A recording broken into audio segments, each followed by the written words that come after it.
Hingga video ini dibuat pada 25 Oktober 2022, Lakers memulai musim dengan 0 kemenangan dan 3 kekalahan. Padahal mereka punya 2 mantan MVP NBA dan 1 mantan power forward terbaik di NBA. Dari sini pun sudah kelihatan bahwa LeBron seakan menyerah terhadap tim Lakers ini. Padahal ini baru 3 pertandingan saja. Bahkan saat Lakers ketinggalan hampir 30 poin, LeBron pun sampai bergurau dengan lawannya Draymond Green. Maksud gue, apa yang terjadi di sini? Akan kami bahas dalam episode kali ini. Jangan lupa like, komen, dan subscribe ya. Simak ulasan berikut ini. Awal dari video ini, gue mau sedikit update dari video gue yang udah beberapa bulan lalu gue upload yang ini. Di sini gue bilang 4 alasan Lakers hancur karena ada dari cadangan yang melempem, Anthony Davis yang rentan cedera, pelatih Frank Vogel yang rotasinya buruk dan gak berani turunin Westbrook ke cadangan, dan Russell Westbrook itu sendiri. Gue mau update, pertama dari sisi pelatih, Frank Vogel yang pernah membawa Lakers juara 2020 akhirnya dipecat dan digantikan Darvin Ham. Darvin Ham diangkat jadi pelatih karena dikatakan ia berani mengambil keputusan yang terbaik bagi tim, termasuk berani mencadangkan Westbrook. Darvin memang mencadangkan Westbrook saat preseason saja. Namun saat preseason baru main 5 menit saja ia sudah cedera hamstring. Meskipun cedera ringan, namun saat interview setelah game, ia menyalahkan pelatihnya karena mencadangkannya. Westbrook berkata tubuhnya kurang panas dan tak siap kalau berasal dari bangku cadangan. Alasan yang cukup aneh dan menarik. Dan akhirnya saat regular season, Darvin pun menaikkannya ke inti lagi. Dari sisi cadangan, hampir semua pemain Lakers diisi oleh pemain baru. Pemain veteran yang performanya lumayan bagus musim lalu seperti Carmelo Anthony, Dwight Howard, dan Malik Monk justru dikeluarin dari tim ini. Dari cadangan hanya Kendrick Nunn dan Austin Reeves saja yang sudah ada sejak musim lalu. Tapi Nunn cedera semusim penuh musim lalu. Austin Reeves juga sedikit buruk dalam hal atletisme. Dan malangnya menurut gue, kalau melihat dari nama-namanya saja, roster ini malah lebih buruk daripada musim lalu. Selain dari 3 bintang mereka plus Patrick Beverley, tak ada pemain veteran yang berpengalaman serta benar-benar meyakinkan. Mungkin ada Matt Ryan yang baru saja terbilang lumayan. Tapi pemain ini hanya baru semusim di NBA. Lalu ada Lonnie Walker, starting 5 forward baru, di mana ia menjadi pencetak poin ketiga terbanyak dalam 3 game Lakers, bahkan lebih dari Westbrook. Tapi masih banyak yang meragukan apakah ia bisa menjadi pemain ketiga terhebat dari tim Lakers ini. Namun satu kekurangan yang menggambarkan kekurangan dari tim ini, yaitu tembakan 3 angka. Sudah berkali-kali gue bilang bahwa NBA zaman sekarang sangat membutuhkan tembakan 3 angka. Kalau sebuah tim tembakan 3 angkanya buruk, sudah pasti mereka tak bisa bersaing di NBA. Dan itulah yang terjadi ke Lakers. LeBron sendiri mengakuinya saat interview setelah game ini.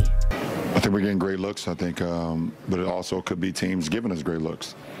I mean, if you be completely honest, we're not a team that's constructed of great shooting, and that's just the truth of the matter is it's not. Ya, karena dari 3 game hanya 1 pemain saja yang persentase 3 angkanya di atas 40%, yaitu Matt Ryan. Namun karena ia cuma bermain rata-rata 15 menit per game, terbilang agak jarang dimainin, jadi mendingan gak usah kita hitung. Di bawah itu langsung jeblok dan tak ada yang menyentuh persentase 30% bahkan.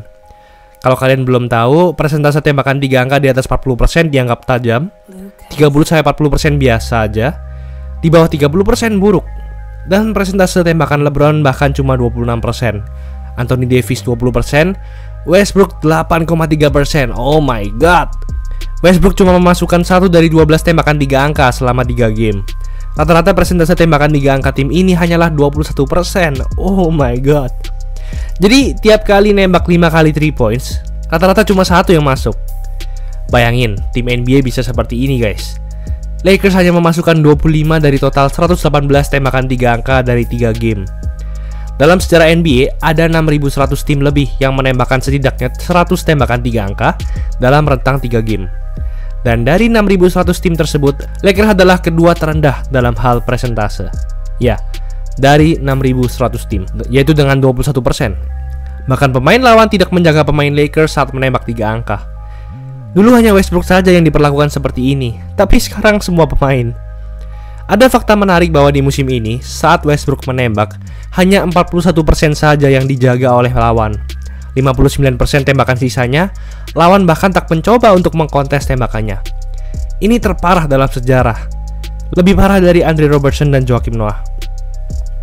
Dari preseason saja, rekor tim ini sudah tak meyakinkan. Dari 6 kali tanding, cuma menang 1 kali. Lagi-lagi persentase tembakan 3 angka tim ini hanya 28,6%. Jadi nggak heran kalau di game pertama saat Lakers dibantai Warriors, LeBron sampai bergurau dengan Draymond Green saat di tengah pertandingan. Masalah utama Lakers juga adalah spacing. Ketika LeBron atau Davis memegang bola, memang semua perhatian defense lawan tertuju kepada mereka. Namun LeBron dan Davis tak punya pilihan banyak. Kalau mereka berhasil menarik lawan dan membuat rekannya kosong dan mengumpan kepada mereka, tembakan Lakers sangat buruk. Masalah ini memuncak saat melawan Blazers di game 3 kemarin. Saat di first half, seluruh pemain Lakers hanya memasukkan 1 dari 16 tembakan 3 angka. Cuma 6,3%. Tapi anehnya, Lakers masih bisa mengimbangi Blazers. Lakers sudah memimpin setelah LeBron memasukkan layup ini. Fans bersorak seolah Lakers sudah mengamankan kemenangan pertama mereka musim itu. Namun lagi-lagi mereka blunder. Lillard memasukkan 2 free throw, lalu Lakers tak berhasil menembus defense Portland hingga Beverly harus menembak. Padahal dijaga ketat Lillard. Nurkic memasukkan tembakan dan hanya berbeda 3 angka. Dan lagi-lagi entah kenapa, LeBron yang persentase tembakan 3 angkanya buruk, mencoba menembak 3 angka. Simons memasukkan tembakan, dan terjadilah blunder lagi. Tersisa 19 detik shot clock, Westbrook menembak asal dan tidak masuk. Perhatikan reaksi LeBron dan Davis di sini. Dan terjadilah Dame time. Dame operating with the left hand, steps back to the lead, a 3 up and in! Damian Lillard has done it again, a 3 to give the LeBron memasukkan dunk, namun possession selanjutnya, LeBron terlihat sudah menyerah. Grant steps out trying to set a screen for Dame, and then Grant will receive the ball, checked by James. Here comes Jeremy into the lane to the glass, powers up and in! Jeremy Grant powered it up and in, and a timeout call. Ya, lihat defense dari LeBron di sini. Seperti LeBron membiarkan dan tak berusaha menutup atau blok Jeremy Grant sama sekali. Dan akhirnya Lakers pun kalah. Here's James, turns for the tie, rimming short. Blazers win. The Blazers. Masalah lain muncul juga yaitu chemistry dari tim ini. Di suatu momen saat preseason sebelum mulai game, Westbrook tak mau gabung saat tim berkumpul. Padahal hal seperti ini bagus untuk chemistry tim. Lalu saat di tengah lapangan saat pemain berkumpul, Westbrook tak mau ikut. Seperti sudah tidak ada kepercayaan antar pemain yang satu dengan yang lainnya. Saat interview, Westbrook berkata saat itu dia lagi ngobrol dengan pelatih. Namun dari video ini, sepertinya agak bertolak belakang dengan kata-kata Westbrook. Banyak yang menyalahkan Rob Pelinka yang tak bisa membentuk roster yang baik saat off-season kemarin. Banyak juga yang mengalahkan Westbrook, ya kalau ini pasti. Tapi banyak juga yang menyalahkan LeBron, karena dialah yang men-trade Westbrook ke tim ini. Padahal ia bisa saja memilih Buddy Hield yang saat itu jauh lebih hebat dari Westbrook kalau dilihat sekarang. Dan ya, masih sama dengan video gue yang sebelumnya, men-trade Westbrook juga pastinya sangat susah dari tim ini. Selain tak bisa menembak, juga kontraknya masih terlalu besar. Tim lain harus mengorbankan terlalu banyak untuk hanya mendapatkan seorang pemain yang sudah tak relevan dengan NBA modern. Bahkan ada meme yang berkata kalau mau ngetank buat dapat Victor Wembanyama, mendingan masukin Westbrook aja ke tim. Oh my god, so disrespectful. Jadi sangat disayangkan di mana 3 pemain yang masuk dalam 75 pemain terbaik dalam sejarah NBA ini harus berada di posisi seperti ini. Jadi menurut kalian apa guys solusi untuk tim Lakers ini? Dan apakah mendingan tim ini dibubarin aja? Tulis di kolom komen di bawah. Itulah ulasan mengenai episode kali ini. Yo guys, buat kalian yang mau cari-cari jersey basket, langsung aja cek sosmed @easysportswear. Tersedia di Shopee, Instagram, dan Tokopedia. Kuy, buruan diserbu. Jangan lupa like, komen, dan subscribe agar channel ini bisa berkembang dan menghasilkan video menarik lainnya.